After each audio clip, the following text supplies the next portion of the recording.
Power and Speed. We're back. I've got Alan in here tonight as a replacement for Tom. Tom, well, a replacement. Tom who? Welcome to Power and Speed. Give us a call, 908-751-0211. And like us on Facebook and iTunes, and we can get better people in here. And come on, like us. Better. I'm pretty good. Oh, my God. Yeah. Please, like us so we can do better than this. I really need a mute button. I always wanted Tad to talk. And then now it happens. this must be like what people are looking forward to when their kids are going to start talking. Mm-hmm. And they're like, oh, Jesus, what happened? Oh, been there, done that. Like, oh, it's so cute. She's talking. Oh, shit, she's talking. She doesn't stop. Yep. So Tom's at PRI. Mm-hmm. He might call in. I haven't talked to him because, quite frankly, when I call him, he never calls me back. Mm-hmm. Never, ever. No, and the setting up for PRI is a big deal. I mean, you got a lot of work to do. What day does it start? Do you know? I think it starts Thursday. Thursday? I think it's Thursday, Friday, Saturday. Well, why would he be there already? Where is it? Is it Indy again? Yeah. It's always in Indy? Oh, it was for a long time. Then I went to Orlando. Now it's back in Indy. Yeah, whatever. Everybody was asking me if I was going. No. Yep. No, there's the answer. Now, didn't you get passes? Because you got passes for Tad. I got passes for everyone, and I really wanted to go, and I have a family thing I have to do on Friday, so it's really going to be tough to go for Thursday and come back and be here for Friday. So I'm not going. How important is a family thing? Father-in-law asks, you do. No. Yeah, it's exactly that. Whatever. Tad. Yes. I got to bring up something that I noticed. Yes. Uh-oh. And this is not car stuff, but I think it's kind of funny. Mm-hmm. And it's just how your opinions of things get shaped over life. So your brother, extremely talented. Yeah. I might add, extremely. Mm-hmm. And obviously very generous since he hired you to work for him. He always struck me like, did you see this thing in Oakland, California? Which? There was this like big artist flop house. Not offhand. You didn't say, okay, well, here's what happened. Apparently all these artists were moving in to like this big warehouse, and they were like, I guess like living together. Right. In like separate little spaces, and they Some kind of commune. Yeah, it's going to... like musical performances and everything else. Boy. Well, they have pictures of some of these people, dude. They look like your brother. Like they look like your brother before he found direction on what he could do to make money with his talent. Right now he'd probably say, has he found direction though? I think he has. He's done very well. He makes amazing stuff. Oh, we're having fun. Trust me. Yeah. Now he's actually called a blacksmith, right? Well, he's a metal artist. Metal artist. But, Yeah. blacksmith, he likes to take it to the lower level. Yeah. And, this is like you bang on metal to make it the shape you want. Well, that's his art part of it. Yeah. A lot of people do that for the railings and stuff like that because every time you hammer it, it's individual, like a fingerprint, which is a big thing why a lot of people pay a lot of money to have railings hand forged. But they're getting far and few, I just had to bring that up because I remember your brother with his Volkswagen Bugs and his bus. He still owns them all, but... I know, but like I always looked at him kind of like the beatnik hippie guy. Oh, yeah. And then you see, something like this happen. And I started thinking, you never see shit like this with car guys. No. you never see a group of them moving into a warehouse or... you just... Well, no, if you you don't move in a warehouse, there's a bunch of, like toolboxes and shit rolling in, and we're working on cars. Well, that's Crass and Bernie. There's never, like, I don't know what it is about, and this is going to go down the political road again, so I got to stop. But these liberal beatniks, they are too much, man. But the real part that brought all this up, apparently, part of why we can't have the really cool stuff we want, car-wise, is guys like your fault, because you are a little bit of a tree hugger, Fudd. A little bit, sure. Okay. I like air. I breathe it all the time. I want to keep it clean. I got to speak to somebody today who was more involved with GM, and it's not something I want to share name-wise. Mm-hmm. But I can tell you that a lot of the things he told me that GM gets forced into by the government, GM, Ford, I mean, not just GM, everybody. Yeah, it's going to be everyone. Is insane. Sure. Insane. Okay. So insane in what direction? I mean, emissions, horsepower. We can go mile down per gallon, mile per gallon, safety. I mean, look, I understand trying to help people, but aren't we good enough? I mean, haven't we gotten good enough? Oh yeah, I don't disagree because I've seen, like Chinese market cars, Mexican market cars, like holy crap, those things will kill you. Oh yeah, I mean, like if you hit something at 5 miles an hour, the steering wheel's going through your chest. Mm-hmm. That's your choice. If you want that, I'd take that. No, I'm actually kind of proud with where we're at now. We have a Hellcat, we've got a Copo Camaro, we've got the Corvettes that you love, and they actually meet these standards, and they're holy crap fast. And part of this, putting the regulations on them, does drive technology. It does make things better. I mean, that's why we have fuel injection. I mean, would fuel injection have come as far as it did without the EPA regulations? No. And would we probably get pushed into direct injection? No. So I understand some of the regulations actually improve or push development to make things better. But, I mean, how much better are we going to get than this? This is like the Top Fuel dragster thing. If you went back to first year of Top Fuel, when did they coin it? Like, I guess in the 50s, right? I was going to say very late 50s, probably. Okay, late 50s. Guy goes, No, and someone will correct this because there was a fuel ban for a few years. And no, that was after, but. All right, guy goes 990. And they're like, oh, my God. Yeah, we're never going to. Somebody's retinas are going to explode because we went that fast. Well, they said there was something I remember seeing that theoretically you could never go faster than 990. Yeah. Like people thought that. Yeah, human body can't take it. Yeah, you couldn't breathe or blah, blah, blah. Well, it wasn't even that. It was some kind of physical limitation. Yeah. Like some kind of, obviously did some crazy math to try to come up with that answer. But if we went from the inception year forward 10 years and say, how much time did they pick up? And so on and so on and so on. You do realize that sooner or later we're approaching the point where you're going to traverse the quarter mile in exactly zero. And now you need a time machine to go faster. So development sooner or later has to stop. You have to get to a point where we've reached a level of refinement that we just can't make it any better. No, and if you look at the kind of stuff we've been talking about, we're talking about, mid-8s, and that's really cool. Top Fuel was running that, 72? With no computers, no nothing. No, and that was Top Fuel. That was the be-all and end-all. And now, that's something that's got air conditioning and power windows. Well, that brings us to the conversation of the evening. You and I have been talking much more than I'd like, actually. When it comes to the car stuff. You've actually done some research to put together some of the 5.3 stuff as far as... I've found more information. I haven't found any answers. I'm trying like hell to know what to buy because I'm going to run one of these motors and I need to get the right parts in my hand and I can't tell. All right. Now your thing's a Dodge Dart or a Barracuda? Plymouth Barracuda. Is that the same as a Dart? Pretty much, yeah. Yeah, you guys are both Chrysler fruitcakes. Mine's a lot prettier than a Dart. Okay. What year is it? 69. 69. So for that thing, how much did that weigh when you're done? 32 with me in it. With cage and everything? Okay. They're light. Yeah, I guess it's a little lighter than I thought. Now, you were mentioning manual steering. Are you really going that route?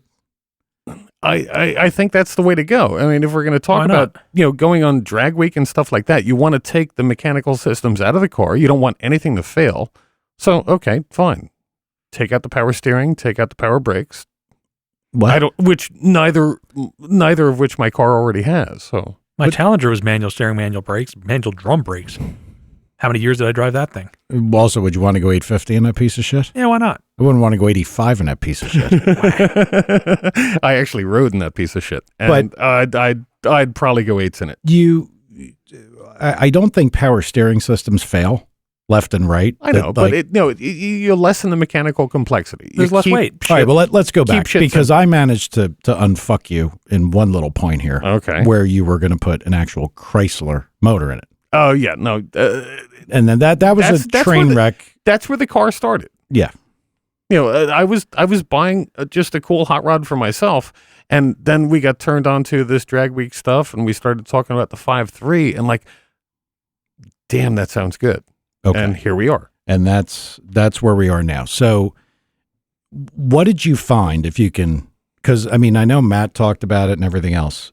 Is there a particular year that you need to be interested in, stay away from your research? From my research, it looks like any iron block 5.3 is okay. We know there's some issues with the early motors, and early would be 99 to 2000. And they made the Gen 3 5.3 until 2000. Let me look at my notes. 2007. But they made the Gen 4 in 2005. So I'm getting a little confused trying to do this research because I can only look this stuff up so much, and I'm getting a little crossed up. But apparently the early motor after 2000, iron block 5.3, that would be an LM7. Mm-hmm. That's what we want. That's the one that everybody uses. Mm-hmm. Okay. I mean, I could be completely wrong. I'm just trying to do the footwork myself. But you are going to do this like Jason Dozier did it. Mm-hmm. Exactly. He gap a ring, put it back together, Mm-hmm. gasket, head studs, and camshaft, and Done. I'm going to put a piston in it. Okay. And I know where you're at too, and that's perfectly fine. I'm just going to use as close to stock as possible because it's working for a lot of people. I think the talk, at least at this point, is a rotating assembly Mhm. because they're pretty inexpensive. It's really not too bad. Yeah, no, I mean, going from, building a 496 Dodge to doing this, I'm saving a ton of money. And I wouldn't mind throwing money at, if I needed pistons, if pistons were the weak point or rods were the weak point, I don't mind spending that.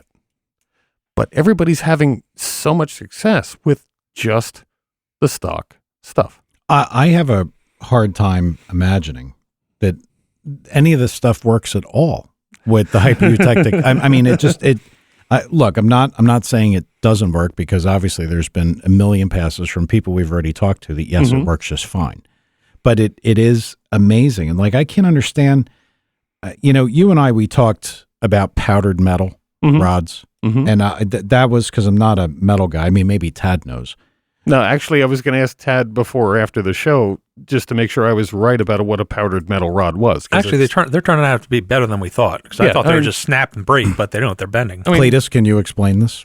The process of since you're the blacksmith metal guy. I don't know. I haven't machined the damn stuff. No, but it's basically a sintered piece, yeah, right? it's heat. I'm not sure if they actually forge them or if they just heat them. I believe it's powdered and it becomes actually sintering. It's a powdered metal poured into a form, heated and cooled very specifically. That one I couldn't tell you. I haven't watched it. We do billet. No, and that was the explanation I gave you, and I think I'm right, but I know he actually knows a pantload more about metallurgy than I do. Doesn't sound like it now, does it? No, not with that stuff. If what you said is correct, that it's like essentially a form Mm-hmm. that they pour a powder in Mm-hmm. and then kind of bake it, melt it, Yeah, exactly. and make a rod. It's strange. Oh, without a doubt. I mean, it's not what we're used to at all. You and I are probably cavemen. Okay, comes out of forge, hit it with hammer, now hard. That's my brother. Yeah, that's him. Well, I mean, we can get into all kinds of conversations, and you and I touched on it the other day. I believe it was Anthony DeSoma. He had, God, was it a Ford crank or was it a Chevy crank? Can't remember what it was, but it was when he had gone from nitrous into turbocharged. He had a ton of passes on a scat crankshaft, which I'm sure was Chinese forging, Mhm. kind of regular stuff. And I think it was, I don't know, 2 years in or something. And there was like some surface cracks under the Magnaflux and said, got to get a new crank. So he's like, all right, got to get a crank. Well, he bought like some kind of Mac Daddy 300M crank. He broke it in like 5 passes. No, you told me about that, and I'm still astounded. And I'm pretty sure he got another one, and that ended up being the same thing. Mm-hmm. Now, maybe they found out that it's better, but that led us into the conversation that we had about steel cranks and cast cranks, my observations, your observations. Mm-hmm. And it also got into the discussion of connecting rods. And the reason I was bringing all this up is I wonder, how are things like these, is the manufacturing gotten so good on powdered metal rods, on hypereutectic pistons, that this stuff can even, I think what there is there's a window. Like if you get into a bad area, it goes like it'll handle a little extra punishment without breaking, or you've got the other stuff and like, okay, it rattles twice and you have the missing piston, where it's gone and there's just a wrist pin and a bore on the end of a rod. No, and to be perfectly honest, I would have thought that we would have been there with the hypereutectic pistons, 400 horsepower ago. It's amazing that they live. I don't understand it. Well, it's got to be. I mean, I'm relatively sure now. Open mouth, insert foot. That there's nobody doing this with a 5.3 with, say, I don't know, 1,000 horsepower nitrous. I can't imagine. No. If they are doing it, they should call in right now because I'd like to hear that. The turbo is a very, I guess it's a gentle way to make it. Well, it is 1,200 horsepower. Putting boost in, instead of RPM and. I guess it's a less volatile mixture. Mm-hmm. I mean, you've got and peak cylinder pressure is one thing we always talk about. So, again, every time I talk about doing this, see what I'm struggling with here is I think about this motor and I'm like, do I need my head examined? Yes. Because it's very hard to let all your theories and everything go to say that this can work. And I know. Close your eyes, look to the sky, and just build it. I know, and I said it to Matt, Sloppy Mechanics Matt. Mm-hmm. If you called up a GM guy and said, hey, look. I still love that. I want to put 35 pounds of boost on this thing and make like 1,500 horsepower. What do you think? Yeah, meth is a very bad drug. Well, yeah, and that gets into it. But see, now what Jason had fail. No. I was actually talking about the drug, not the meth injection. No, I got you. But Jason was using meth, and he's got a hood that actually is like a cartoon because it matches the intake manifold shape, how it pushed the hood up. But he was using meth, and I would imagine that falls into the area that we were talking about, that if something goes a little wrong, that it can get catastrophic instantly. Yeah. No, and trying to make this much power out of that motor with this combo, I am certain that, while we're trying to be careful, cautious, not hurt the motor, not really abuse the bejesus out of the thing.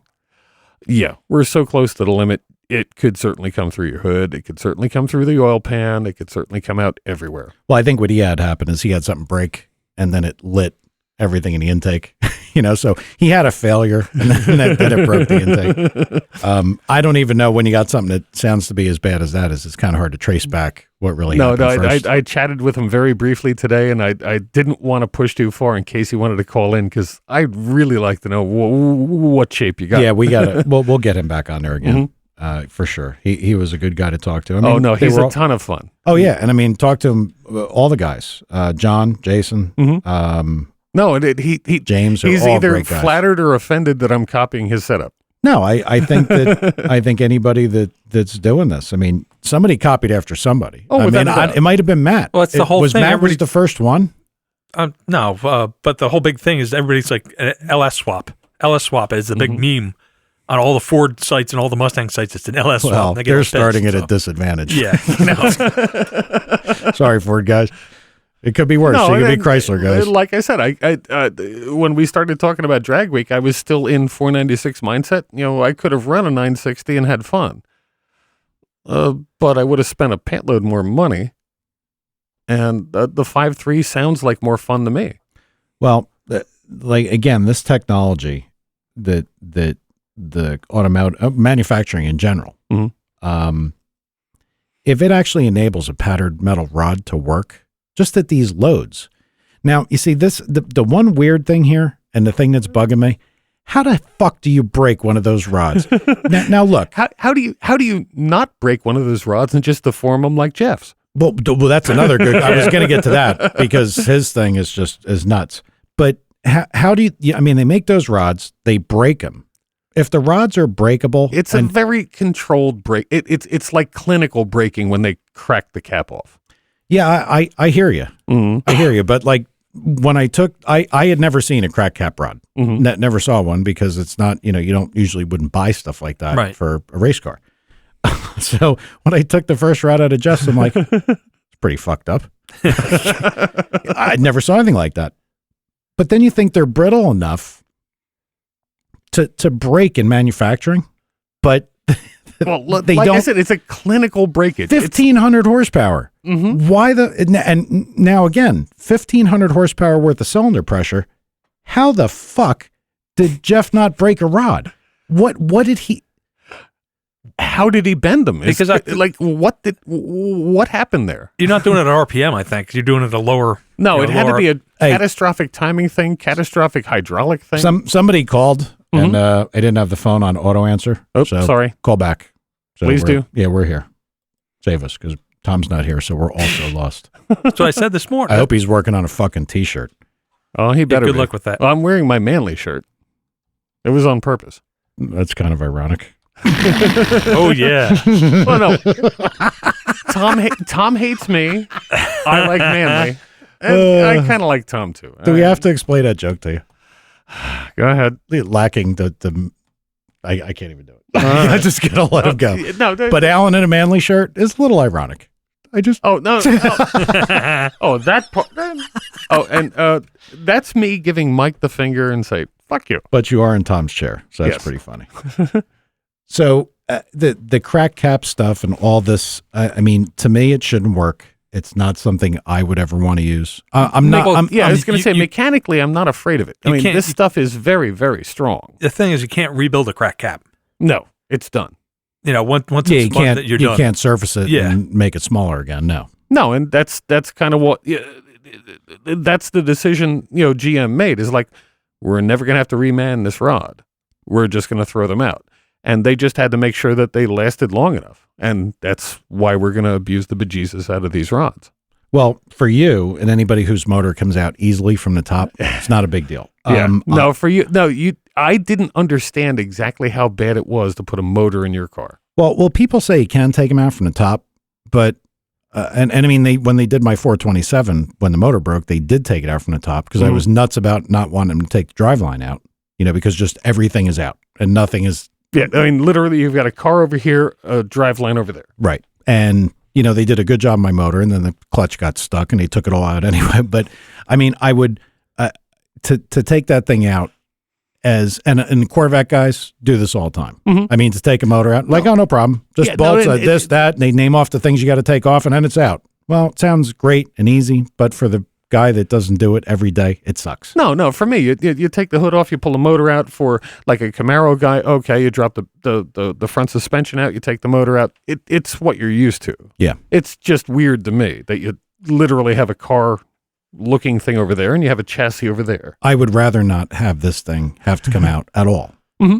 And I mean, no, because I'm going to have to help you at some point if you're on drag weekend. Oh, I don't want to pull the body off the chassis. Let me explain to you. And just so everybody knows, because I've talked about doing a car for many times and never done it. We have a lot of stuff in line already. Mm-hmm. So, and I was trying to figure out how to get it to Florida to get it to Tim. And I had asked a friend of mine if he wanted to drive it, to drive it down there. He says he might. I might just drive it down there and fly back. Mm-hmm. Maybe I'll make Tom do it. I don't know. I'll get somebody to do it. No, and I've said before. And that will be the start. But I will go on record here and saying that while I am not a pussy, if anything breaks in that car, short of I can pull a valve cover off and put a new rocker on. Yeah, you're calling. It's going AAA. home. Yeah, you're calling AAA and you're getting a first class fight back. Yeah, that's it. I'm done. Because that's cool. And I mean, well, I guess everybody said you can get the head gasket out on those cars isn't terrible. Boy, I don't know with the turbo stuff. It's down low. I don't know how that would be. I don't even know how that would be to get those. Everything is a problem on that car. It is a problem. But with that being said, the plan is if I can get registered for drag week and no, and that's the other thing. We keep talking about it like it's automatic, and it's like a lottery to get in. Mm-hmm.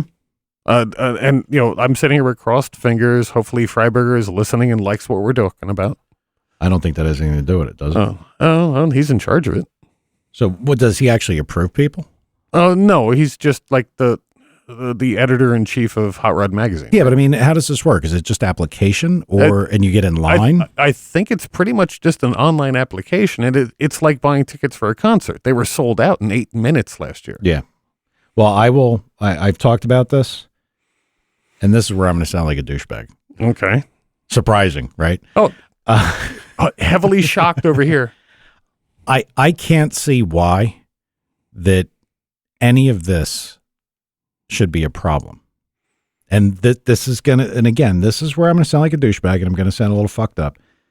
But if you got to drive between the track, between the tracks and you make your little treks and it's say 1,000 miles, a 5.3 is kind of a pretty basic, normal motor. A Corvette is a pretty basic, normal car. I mean, they've been around forever. I beat the shit out of all of them. You know what I mean? And I'm talking about not systems that get load from, driveline stuff, but brakes, power steering, air conditioning. Yeah, no, I mean, for the most part, none of that stuff on your car is going to go bad. Yeah. If you break something, you're going to break a tranny, you're going to break the motor, and that's fine. That's kind of the boat where I'm going to be. Now, I look at like Jason's, LTD or Marquee or whatever that thing is. Marquee wagon. He put all the passes he put on that thing and drove it all over the place and nothing ever broke. Nope. I'm going to go on record that if everything goes as planned, I'm going to drive the thing there and I'm going to drive it home. I hope. And that's the cross-fingered thing. Like, yep, I'm going to drive it home too. I think we looked, it's about 800 and something miles to get there? No, they started in Columbus. It's about 540. To Columbus, really? Yeah. Chicago's 900. Where was PRI? Wasn't it in Chicago once? No, it started in Ohio. It was in Ohio. It started in Columbus. Okay.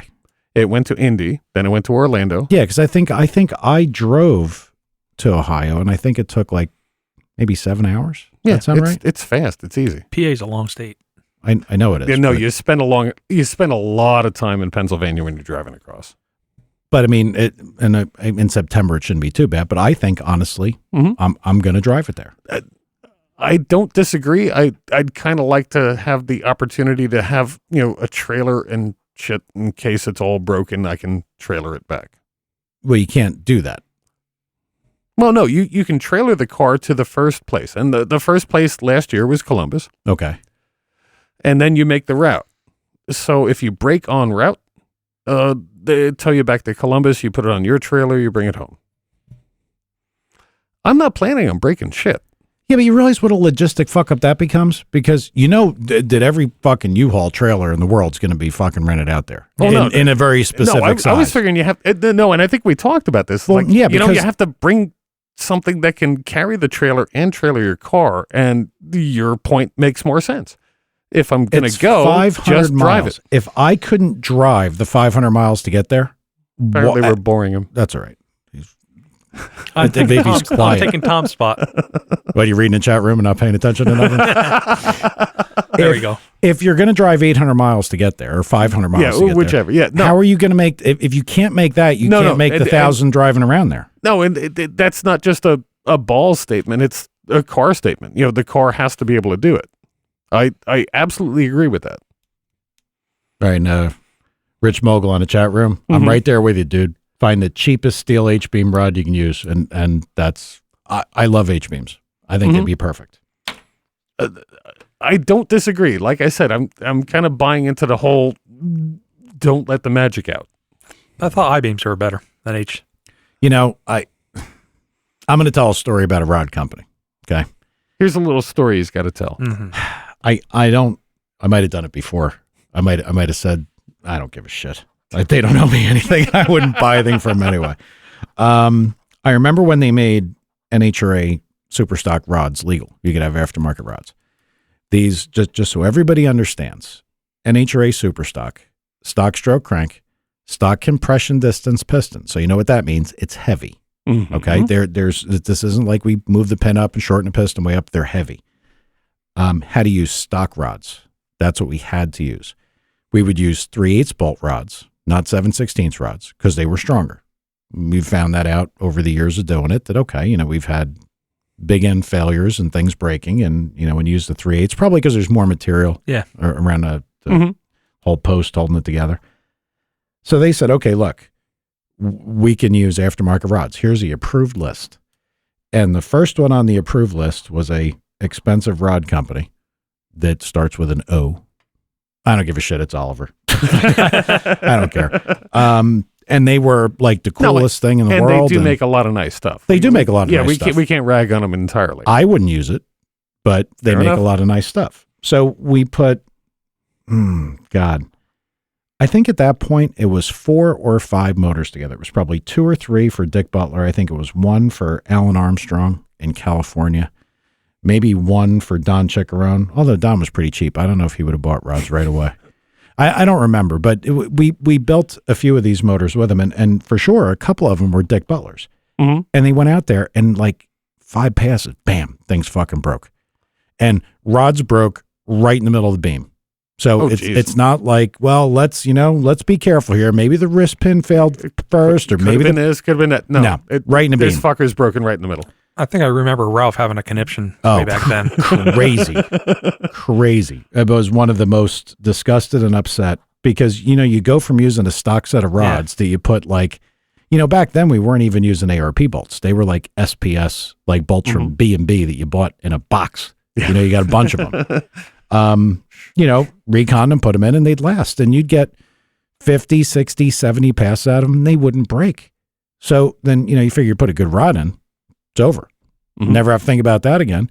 No, Dick changes the motor, and I think 8 passes later, another one's busted. No, and that's kind of the thing I'm talking about. It's like people are making the 5.3 work. Again, letting the magic out. They seem to work. Yes, I can certainly chase. Well, the piston could be better. The rod could be better. Maybe a good crank. You know what?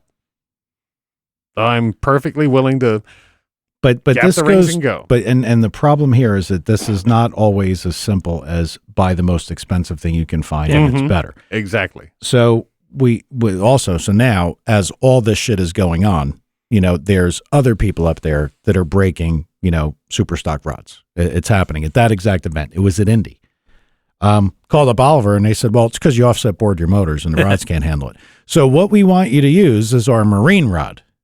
Yeah. That was like 250 grams heavier than the already heavier rod than the stock rod. And I'm like, but like, that's why you're saying, Tad, I-beam versus H-beam. They were a parabolic beam, like where they just had like what looked to me like end mills put down the side of the beam. I don't know.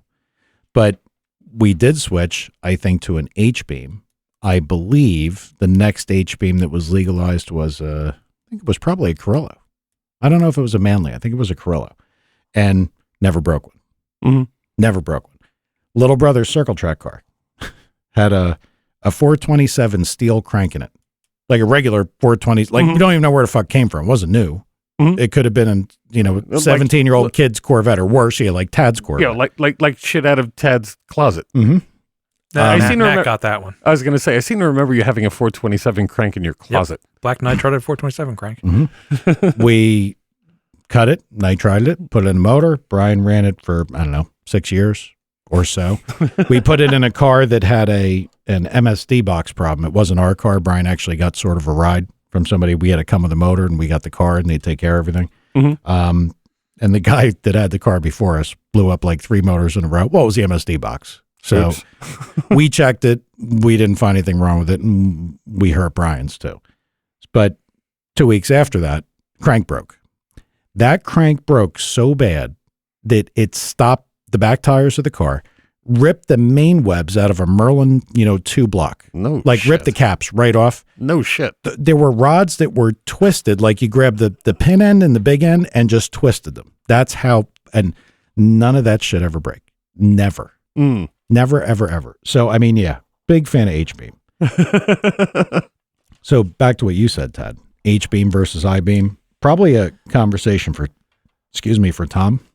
Possibly. And I think it's probably something to do with the motor design, and the loading. Intended usage, RPM level. It's well above my pay scale. I really couldn't tell you which is better for a particular application. With the I-beam, I like just the way you look at it, the two outer pieces being more strength than the H. Well, again, it depends. Where does the deformation happen? True. Does it happen like under compression? Because I've seen rods, pictures for whatever reason, Ford rods. It seems like Mustang guys. I'm not trying to pick on them, but you see pictures of them where they're like S-ed. Yeah.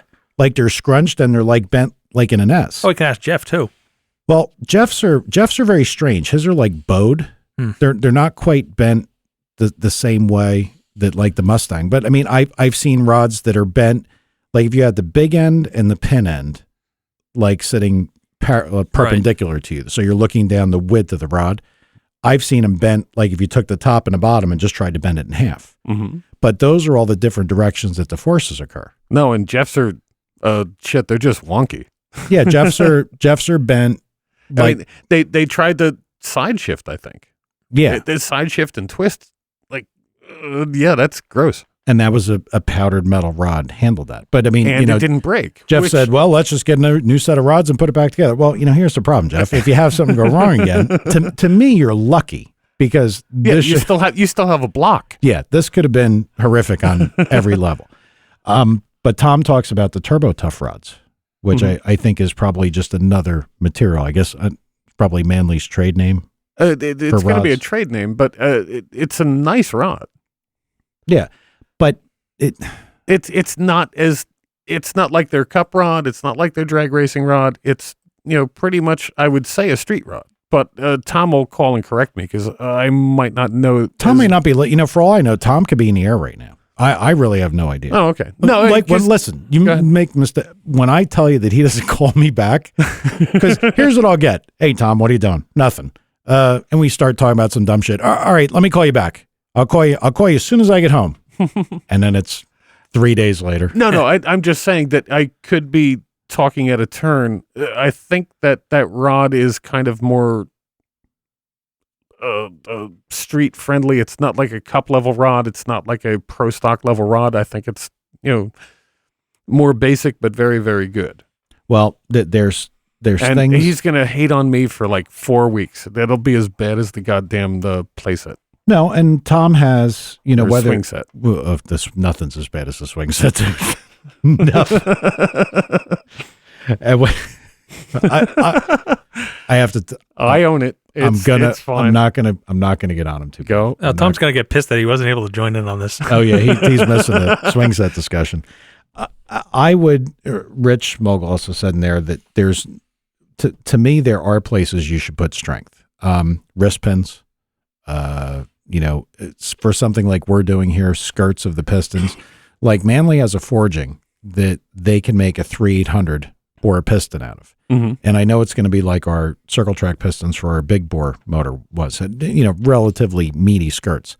And I'm just fine with that because I think at a 3/800 bore, I keep trying to draw comparisons. That's how you do this. You draw, like when we were talking to the guy about tuning, like how much power should the motor make? The only thing you can do is either work forward or backward. Right. You're either working forward off something that I know this and I can come backward from it, or I know that and I can go forward from. Right. And I used to use the super stock motor to go, okay, well, immediately take 30 off if we're going backwards because it isn't a super stock. I don't care how good the heads flow. They won't be as good, blah, blah, blah. And you know, that's how you'd figure it out. Well, from the two barrel perspective, and I know Tad fucking will make a snarky comment, oh, you're two barrels. Flat tap it. But we know what would work and we knew the loading that it would handle.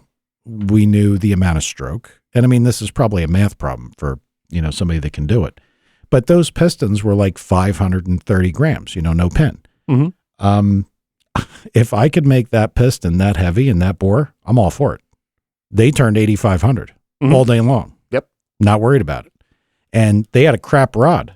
They had like not a crap rod. It was a Manley Street Master or whatever the hell. Yeah. Regular rod. Mm-hmm. So I'm not worried about making, I want a heavy wrist pin because wrist pin adds structure to the piston. I want a heavy connecting rod or a strong connecting rod.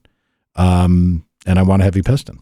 Yeah, I don't disagree with you because, heavy piston, heavy pin, heavy rod for that matter. I mean, we're not talking about stuff that's going to... But you guys aren't looking to do RPM, so... Exactly, and it would hurt the crank if you were going to run it as a drag race car 8 passes a weekend forever. You're not doing that. I don't even know.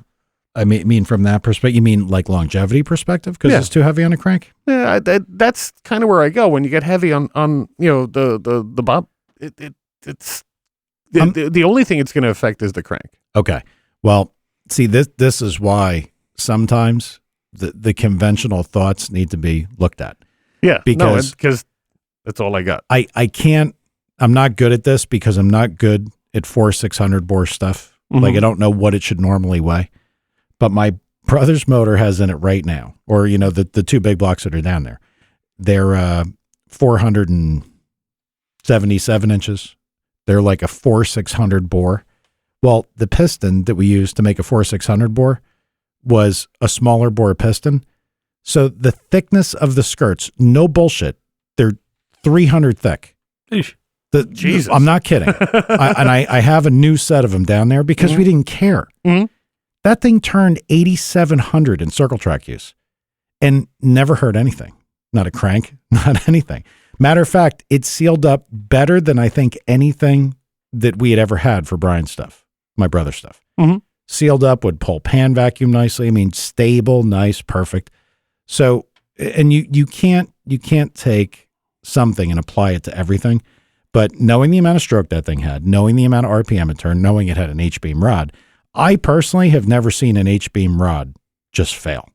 Never. Not me personally. Tom says, look, it can happen, but I don't ever see him. So, but I honestly can't think of one I've seen fail. Well, like I said, this whole conversation is what do we do to make these things reliable?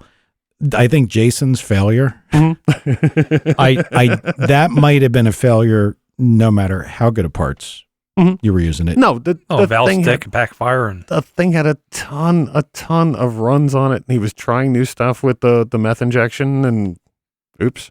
Well, there's a couple other things there because one of the things that lights charges off in an intake is if you have a valve that's there. What are they called? Cordial fractures, I think is what they were called, where you get these little they're like pie pieces, right? Gone out of exactly, valve. Yeah. And then what you've got is a little path for the charge to go back into the intake. If you've got an intake full of methanol, yeah, you have a, and a big plastic thing on top of the motor. Yeah, you're gonna end up with a intake manifold shaped bump in the hood. So with that kind of failure, I don't know if I'm ready to blame, the parts of the motor. It could have just been you've done as much with it as you could do. Yeah. How many miles were on the motor in the first place? And well, yeah, he wrote on there how many passes he had. He did drag week and something else. It was a junkyard rud shows. It was a junkyard motor too. So how many? Was that one of the ones that he didn't even know how many miles it was on before he chucked it? I seem to remember that being the quote because, like I said, I listened to all the shows before. Had no idea. And even when Hot Rod did the thing, they said, "Okay, you blow up a motor, just go to a junkyard, pick up another one." Mm-hmm. And Matt says, "Don't take it apart. Don't let the magic out." So it's. I tell you, the things that are making me a little jumpy, and they might get changed unless I get talked out of it: pistons and valves. Well, and of course, we're going to change the cam and the springs. Yeah, that's a whole nother discussion. Yeah. You got to do that in the dark. No, I'm actually going to ask Michael because Michael's one of the smartest people I know in terms of cams. Michael anyway. who? You. We're talking about turbo stuff. I have no clue. I would tell you one with bumps on it. I don't know. I really don't know. And and it's funny that all came up that way because I was pulling through books yesterday and today, looking at different lobes, and I know what I would do, being me. But I don't know if that's what you should do to a turbo thing. I don't know if that's what anybody should do. That's what I'm going to do. And you read about, look, you can use this lobe, but not for street use, very hard on valve springs. I'm like, that's my lobe. That's what I want. But I have to pull that back. And I've got the Ruggles thing in my head where they had the bump on the backside of the cam to have an extra exhaust charge to like an inverted flank. Exactly. A lot of the guys just take the ZL1 cam in and put it in it, though. That was one of their things, isn't it? I'll use whatever Jason's using. I'm going to give up on the factory Corvette cam, and that was it. Yeah, but here's the thing, Tad. We're not I mean, just think about this for a minute from another perspective. If you took one of these motors from the factory, what do they make? 350? Probably not even. Maybe what do they make? Maybe 330. I don't know what a factory rating on a truck would be. I have no clue. It's in that neighborhood. I think they might have a couple of these as high as like 365. Okay, you're looking to get better than 1,000 horsepower improvement, correct? Thereabouts. Okay, so let's say that we knew that this thing had to make 1,000 to the back tire. So what would that be? 1,200 to the motor, or 1,200 to the? It's probably somewhere around there, right? Because I'm not any good with that. Automatic. Who knows what the? Yeah, and everybody talks about wheel horsepower now. Right. I'm an old guy, so my horsepower came out of a flywheel. I don't know any of the other stuff. If you needed 1,000 at 30 something hundred pounds to go 850, and let's say the motor made 350, let's make it easy. Well, you put 30 pounds of boost on top of that. In a perfect world, what are you going to make? 9. Well, made 350. Yeah. Okay. Well, I was going 28 double 700 generous. Okay. 1050. Actually less. Right, because it's not perfect. So we put 30 pounds on it, and you should be able to, well 3 atmospheres, we'll say. We'll do it that way. You can't make enough. So additional improvement has to come from camshaft, has to come exactly, from other little things. Like you couldn't do this with a stock cam. So that tells me that the camshaft is going to be a little more important than I kind of thought at the beginning here. I mean, think about what you're asking this thing to do. Yeah. So would I want to just pick up a factory GM camshaft and put it in? No, you got to be able to do better than that. You have to. But you might have to make sure you go in the right direction. Well, I have so many questions about this because I've never looked at a turbo side. Right. I've never spent it. Now I know I used to do it with the Vortex and the Paxtons and all that crap, but that's a whole. But even that shit. I mean, it was kind of you jam more in the motor and it made more power. And I never subscribed to the theory that you need a big wide center line to make sure the charge stays in the motor. I never did any of that, and I know other people that are very successful at that level of racing don't really look at it that way either. So I can tell you that theory is correct. But with a turbocharger, I don't know if that's correct because now, instead of pushing something out the exhaust that's just wasted, what you're pushing out the exhaust needs to drive the turbo. So the exhaust becomes a much more important component than I would ever give, any thought to. Mm-hmm. And that's where I get kind of tripped up. Yeah. It is a place where, normally with cams, I know a little bit, and then I would ask, somebody like you, somebody like Jeff, I'd ask people who know, because you get in trouble fast. And when you're nervous about choosing something, I'm nervous. Well, I mean, we've talked about this before. The best rule of thumb to look at this is know when you want your events to occur and then make it happen as fast as you possibly can between those points. Mm-hmm. Whatever you think you could deal with for spring replacement or longevity or whatever, that's how hard you lean on the stuff. So I know that, but does that still apply with a turbocharger? When you're opening into maybe an extremely, high pressure exhaust side? I think we're going to learn a lot really fast. I don't want to learn. I want to put it in the car. I don't want to have to take it back out. Oh, can you change the cam in that car? Yeah, but I'd rather cut my eyeballs out with a spoon. I mean, again, people do this stuff all the time. Mm-hmm. I'm not that guy. Like poor Jeff, he put the whole damn motor back together in his car to make sure it still made noise before he took it out. Oh, Jesus. I mean, he's much more motivated than I am. I'm not doing that. And I'd like to make a note to the chat room. We haven't watched anything you've said, or we've watched all of what you said, but we haven't answered it. And, my apologies. I'm just engaged with the conversation I had with Mike. Yeah, well, I'm looking at the chat room here and there, and we probably missed stuff, but, we're losers. No, I mean, there was good questions that just went flying by. Well, the other thing, here's a question. Well, the only guy who's got a fucking iPad sitting here that actually can see is fucking dipshit Cletus. Well, were there any questions that you've seen? You've got that monstrous iPad there, or iMac there. I can see it.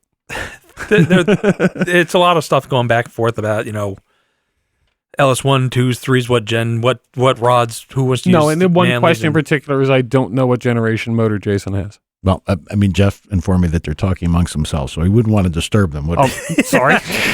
Shh. Okay, we'll go back to our shit. They can keep doing their No, shit. here's my question though. It's like between headers and manifolds, keep the the heat in because you don't need an equal length tube Mhm. because you're dealing with a turbo. It's like which way you got to go with an equal length, or with a Well, I'm know. pretty sure that the picture of Jason taking the motor out of his car, right. it looks like he basically has factory headers on the wrong sides. Mm-hmm. Yeah, Exactly. to make it go forward. Yeah. So, I mean, this all goes back to the good piston ring shit. Okay. Like, said to Anthony, why are you using that piston ring? You could probably pick up 10 with that other one. Why? He's like, Why? I could fucking put more boost. I mean, it doesn't matter. 10 is if I blink twice at the boost gauge. Yeah. So things like headers and versus an exhaust manifold, I would still opt for the thing that will not leak and will stay in the car and not do anything wrong. That's what I would like. No, and I think you and I were on the point that, the cam is very important and a lot of this other stuff is not very important. Well, one person keeps on saying Little John specs. Yeah, I actually, turbo cam, so. it's funny because the Little John thing, I Right. actually just saw the Little John thing the other day when I was poking around trying to learn something because the Brian Toomey guy is another guy who lists cams.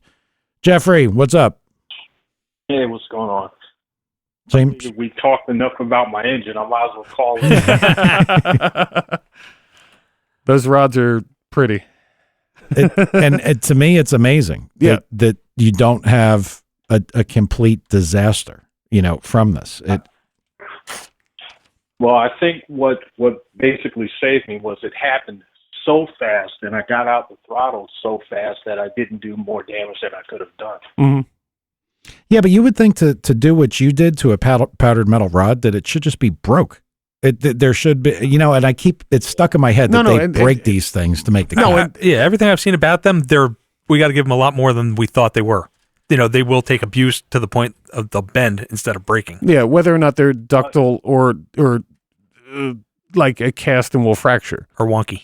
Or wonk. Well, no, Jeff's are definitely wonky. Yeah. I've seen them. At the type, the wonky. The type of damage that was done to that rod, though, you would think that the piston would have, dug into the side of the cylinder or something. Believe it or not, Jeff, Everything went. I think that's what your noise was the piston just on the bore. The wrist pin being so, to use a Tad word, cattywampus to the bore. Yeah, I think that, and what happened is I think it made the thing sound because there's nothing mechanic. I mean, Jeff, there's nothing mechanically hitting anywhere. There's a rod's not bent that bad. So that's the only thing that I could come up with that would be making noise. Well, you know what I was told about? Making a terrible racket. Well, I was told that my Subaru, because the motor that we couldn't figure out where that noise is coming from, is the pistons hitting the crank. Hitting the counterweights on the crank. That's what it was? That's what I was talking to Kevin, because he's taking a lot of these motors, the STI motors apart where the rods bend, and it brings the piston down, that it taps the counterweights. Yeah, but there's not like the under the pin bosses of Jeff's pistons. There's not a mark. All right. Not a mark in the skirt. I looked at the bottoms of all the bores to see if a rod was bent so bad it was contacting the bore at bottom dead or maximum angle. Nothing. I don't. It had to be making noise because it was just so out of whack. That's the only thing it could be. Yeah, yeah, it was, and it's funny. That's what I was going to ask you because from what I could see, just turning the motor by hand, when I had it on the stand, I couldn't see a single place where any contact was being made by anything, not between the rods, nothing. And I would think I was ever so sarcastic to you and said, look, if it's making on, I could hear it, just so you know. I mean, I don't think everybody understands, but when Jeff would start it over the telephone, I could hear it. And when you can make out that that's a bad noise over a cell phone, that's bad. Yeah. And I said, Jeff, Shut you it off. can't tell me you can't find that. Something's got to be beat up. Just take it out. Yeah. So Nothing. Cell phones are good. They're not that good. And he's 100% right. For him to get that sound, I had to put the motor back together. Jesus. he did. That's a lot of extra work. Well, he didn't have the pan off, but he had the whole front off. Mm-hmm. He had the heads off, all the valve train, manifold, blower, and then put it all back together. And I was like, wow. You're a good man, Jeff. To then take it all out. At that point, I was frustrated, and there was nothing else I could do. So screw it. I was off. It took me a day, half a day. Yeah, Pretty good. Yeah, because I had taken it apart the previous night. he's getting good at it. Yeah, I was gonna say practice, not to break your stones, man. So many times. I had the top end off so many times. I said screw it. I just put it back together. Well, when you're 100% ready to go on that thing, we'll get Tom on the rest of the stuff, and we'll be good pretty quick. It shouldn't be too bad to do. Nah, I mean, once the motor is back together, it's going to take me longer to put the motor back in than for us to put it all together. Did you get a hoopty ride, like to just drive around, or no? No, I'm still rocking the city vehicle. I don't want to take any of the car repair money away. All right, yeah, because something came up. A friend of mine's got that's pretty cheap. It's like a G and a decent car, but I hear that. If you can do it your way, do it your way. You're better off. Yeah, money away from the budget is money away from the budget. Yeah. Yeah, that's kind of where I'm at. All right, man. So I'm gonna continue to listen though. Okay, but certainly at one point we're going to talk you into a 5.3 turbo. Well, he is kind of limited because he's got a blower. They can only make X amount of volume of air. Oh no, throw that out. Buy a junkyard turbo too. All right, Jeff. Good to speak to you, man. See ya. Yep.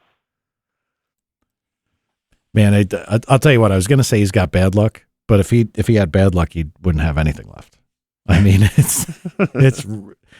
I probably should bring all those rods up here and take pictures of them because it's really kind of crazy. Mm-hmm. Yeah. And I noticed that somebody in the chat room did say that they agreed with Matt that when you start to get up around 600 horsepower, I think if everything was well contained, and I mean Jason is a good example. He's obviously, as soon as his foot's in it, he's well above 600 horsepower, and it hung in there. So the only thing that I can figure is this has to be the tolerance for a fuck up. How much it will handle. Exactly. Knock it once, bad fuel once, one injector issue once, and yeah, you've got a pile of parts, and hopefully you're not driving through oil. Yeah. Well, that's the other thing I worry about too. But me too. These things aren't going 70. No. They're going awful fast. And I had the guy put a parachute mount on my car too. Yeah. I mean, if you lose something, are we getting that much older that we're actually worried about it? Because if I was like 25 again, I'd be like, fuck it, I don't care. Oh, look, the parachute's all fucked. Fuck it, I don't need that. Oh, shit, where's that parachute? I wouldn't even think about it. But yeah, now I think about it. That what if I was even to the point that I was wondering if they made any kind of apparatus for a Corvette specifically. Yeah. Yeah. Oh, the diaper issue has crossed my mind, but I'm not going to go that far yet. I mean, they work on fuel cars to contain a spill. No, and Jeff's got a diaper on his car. Really? Does he? Not Hester, the other guy. Oh.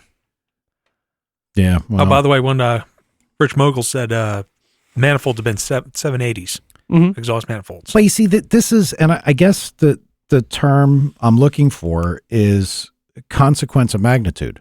How important are these things?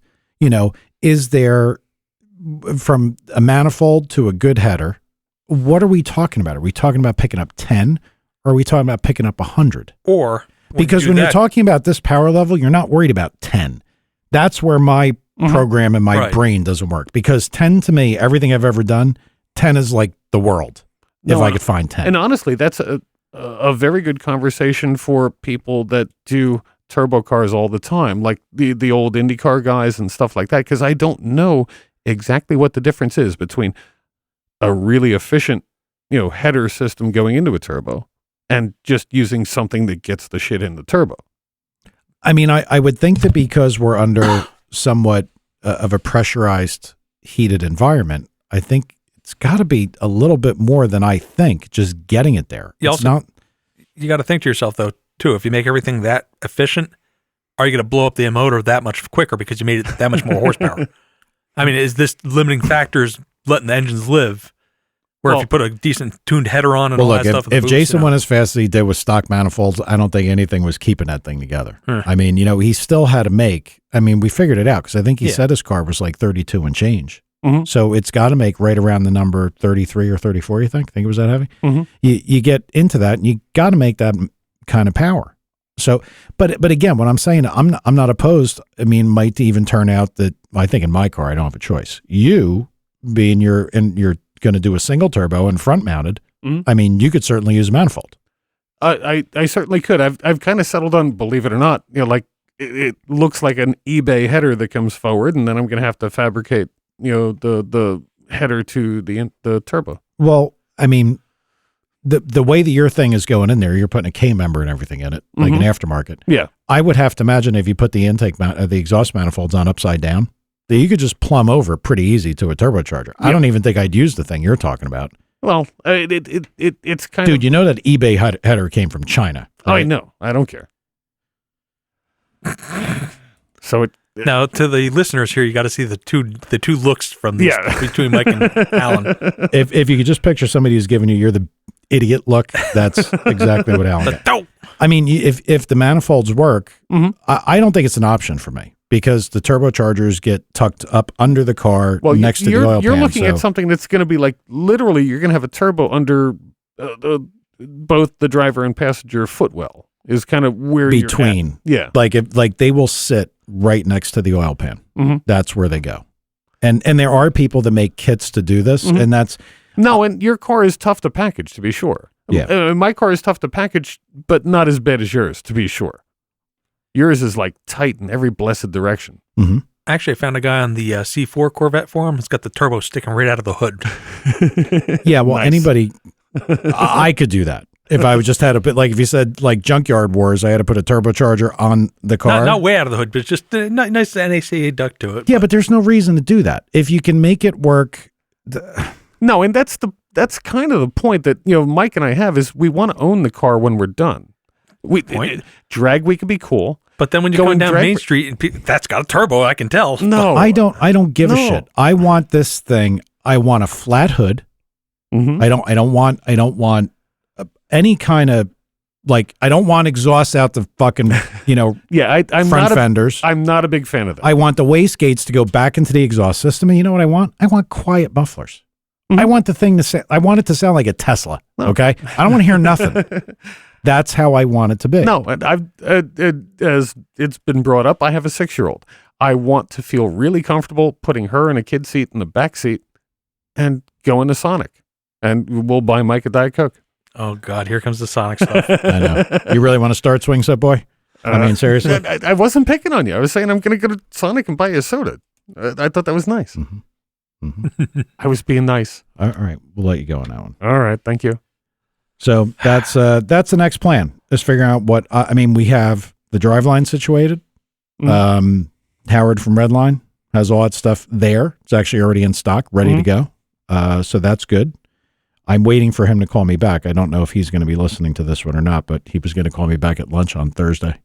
Okay, well, it's not long lunch. I was going to say my dad used to have lunches like that. Yeah. So but in fairness, I was supposed to remind him if I didn't hear from him. So I got to call him. We're in line with Tim from the chassis shop, so that's a go. I think, and you were teasing me about getting it done. I know. I just got on a rant of ragging on you. And I do feel a little bit like a dick that I'm not building the car. I'm telling the people to build the car. I'm not building my car, or I'm building some of my car. I have a job. If I didn't have a job, I'd be at a Hillary rally. I have a job too. I watch my kid for a couple hours a day. Did you really just say that? Yeah, no, I was giving you a weigh in. I don't want to pick on you because you get a little teary eyed at times, and I don't want to get you going. I guess we just I wish I were going to PRI though. Somebody said they should be putting a late model Hemi in the Dart instead. I had mentioned that in the very beginning, and so did Jeff, and so did everyone else. But from an expense standpoint, I don't think you could get to where you need to be for the cost of what you could do with a 5.3. If you're going to put something other and they don't hold up at that extreme level, from what I understand. Oh, look at the Hellcats. Okay, well, 707. I'm happy. No, not happy. I mean, these things have to make that kind of power if you're going to run the 850 class. Mm-hmm. And there's a whole other thing that we'll have to talk about next time on a drag week, guys. Come on. Mm-hmm. All the little rules and incidentals. Like, what about the battery switch? I feel for you, man. Now, look. No, my car is kind of like a conventional kid's car. But you're putting your battery in the back, right? Yeah, that's what I have to do. Okay. I'm out of room. My battery's in the front of the car. Mm-hmm. I'm perfectly content with it staying in the front of the car. Mm-hmm. But from what I understand, the NHRA rules say if you go X amount of speed, you have to have a battery shut off. I can't really put the battery in the back of the car too nicely. I mean, you could, but there's like wells and storage things and everything. I'm trying to keep this thing like a stock car. Normal-ish. Yes. Like, I mean, to be honest with you, with the exception of the charge tube that would run up to the intake manifold, if you open the hood of the car, you probably wouldn't really know. I was going to say, it might not look that weird. No, it'll look like a Corvette. And I don't think there's going to be any crazy stuff anywhere because everything's in the nose and packed away. It's pretty neat. So I don't want to move the battery to back just because I'm a dick. Now, at 990, they say you have to have a shutoff. Well, I'll be damned if I want to run a positive cable to the back of the car, back to the front of the car, just for a shutoff. Can you get a heavy enough electric relay, so you just do an electric switch to shut it off? Well, then you're kind of faking it out, aren't you? I was going to say, we don't even know if that's legal. I think I've seen it before, but I can't remember. No, and like I said, when I read the rules, I kind of thought if you didn't move the battery, you didn't need this. And I was kind of right with you, but after reading a little further into it, the rules are a little tough. So I want to know from guys that went there. The problem is most of the guys I would talk to probably did move the battery to the back. Yeah. But I mean, if you leave the battery there, can you get away with it? You know, now, if not, we talked about coming up with a cable system to disconnect the switch up at the front of the car and still have the battery switch at the back of the car. I don't know if they'd like that either. Like I said, we were talking about like 3 or 4 or 5 things between both of our cars where, you know, we ought to put a list together and we'll ask the tech guys at NHRA and, is this allowable? If not, okay, how close can we get to it? Well, I would like to think that if you made a reasonable effort, they like because we talked about this, like basically a shoe cable, that the most important thing is to turn the battery off. If it doesn't turn back on by the switch, I don't care. If I got to go up under the hood to reset it, so you can make it like where if the cable gets all fakakta because you're trying to turn it back on, as long as it turned it off, who gives a shit? Yeah, and make it so that it pulls against the stop, and then the cable just goes through itself. You try to turn it back on, and you tell the guy, "Nope, don't turn it on. I'll turn it on. Open the hood, turn it on, close the hood, and you're on your way." No, I agree with that. I'm a little picky. Little. Really? Little. No, we've met before several times. Any questions, Dad, from the peanut gallery on there? Well, a couple guys, 70s keeps on putting up a couple things for the Hemis with the turbos going 1,100 horsepower and stuff Kevin, like that. this is a good guy, too. Yo, Kevin, what's up? Hey, how we doing it tonight? Oh, we're having fun, man. Yep. No, Tom. It's a little more peaceful, and I feel like I can tool on Alan a little more than normal. No, and I don't have Tom calling me a failure every 4.5, 5 minutes. I'm sure he will when he listens to it. What's going on, buddy? Battery shut off? You talking about the battery shut off? Yes. A lot of our dragsters, we just run like push-pull cable on it. And We don't have to have the switch in the back. We put the switch in the front of, in like for the middle of the car. okay. And like you said, just run a cable to it, you know? All right. Well, tell me how that works. Okay. So I'm not a genius. Somebody came up with this before me. I was all proud of myself. I said, I'll put on a fucking cable. Obviously not. All right. So they will use this in a dragster. And how does it work? Is it like a parachute cable or is it a big cable? What is it? Yeah, it's like a parachute cable. Okay. It's like one of the big Morse cables, kind of like shifter cables, similar. Yeah. So jacketed, big solid conductor, big solid thing in the middle. Okay. So it's definitely more than a parachute cable. Well, a parachute cable is solid in the middle. Yeah, but isn't a parachute? Yeah, it's solid in the middle, but aren't they look like, the ones I've seen, they look like the inner wires, like what, maybe? A 10-speed. Yeah, same thing. It looks like a 10-speed solid shifter cable instead of braided. Yeah. But I don't think that would push the shutoff switch back. I think you need a more substantial cable than that. Well, you need to make sure that it's all working. Perfect. Yeah. Yeah. Well, I mean, it's more like a shifter cable, actually. But okay. Which is a little heavier. Yeah. Now, does somebody make a kit that does that, or is that just, make your own? We used to just make our own. Okay.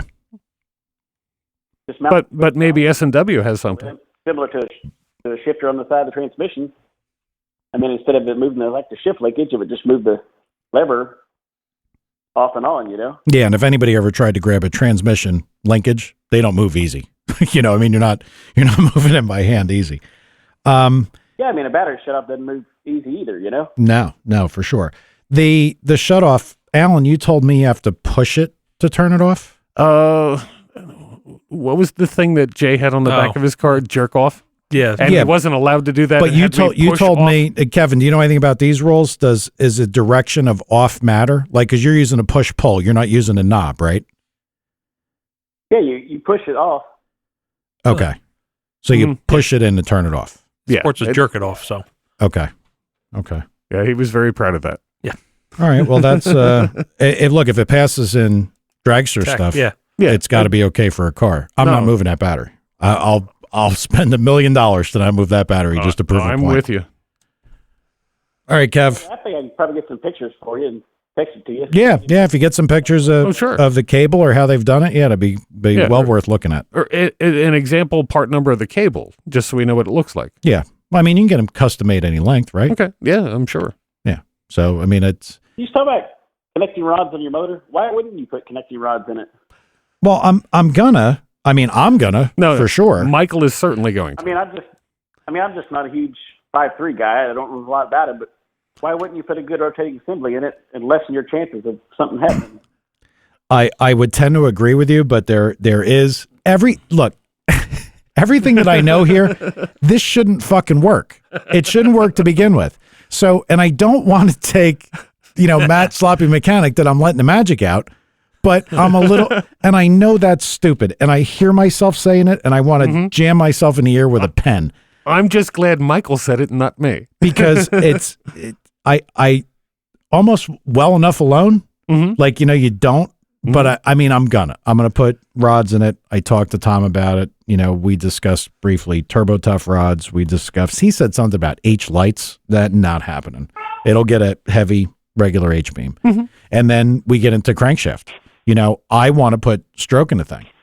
No, and you were talking about making it a little bigger. Well, if you can put a 4-inch stroke in a thing, and it's a 362. I like displacement.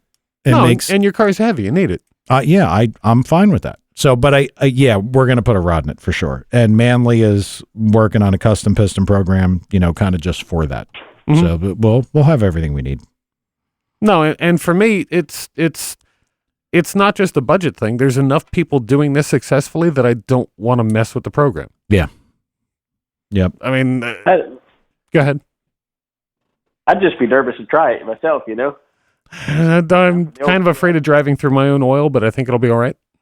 I'm right there with you because for me, like I said, getting the motor out of the car is not easy. Yeah, no, mine's going to be on pit pins. Yeah, you could take your motor out like we would take a motor out back in the 80s. I mean, just unbolt shit and get a cherry picker, a tree, whatever. I'm sure Tad used a tree once in a while with it come along. Never. All right, just, we know kind of guy you are. Tad. I used a 2x4 once and I pulled it out of my mom's garage ceiling. Yeah, so I mean, we've all done, but this is not like that. No, your car is a special case. I wanted to go in once. All right, Kevin. Well, I appreciate the call, man. And if you can get some pictures of that cable stuff, that'd be awesome.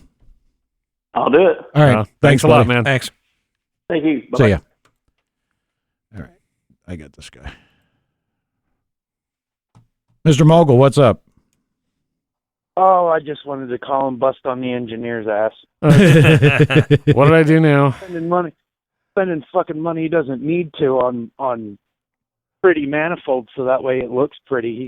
Yeah, I'm kind of right there with him, dude. He doesn't. You don't. If that manifold will work in that car, and since it's a tube front end, I'm sure that you don't need to do all that. Again, this is a developing thing because the car is 900 miles away. But I saw it's like $400, headers, and I can picture how they work, and it's not exactly set. That's how it's going to go. They look pretty in the picture. No, it wasn't even pretty. Well, it looked packageable. One thing you need to remember is for your turbo.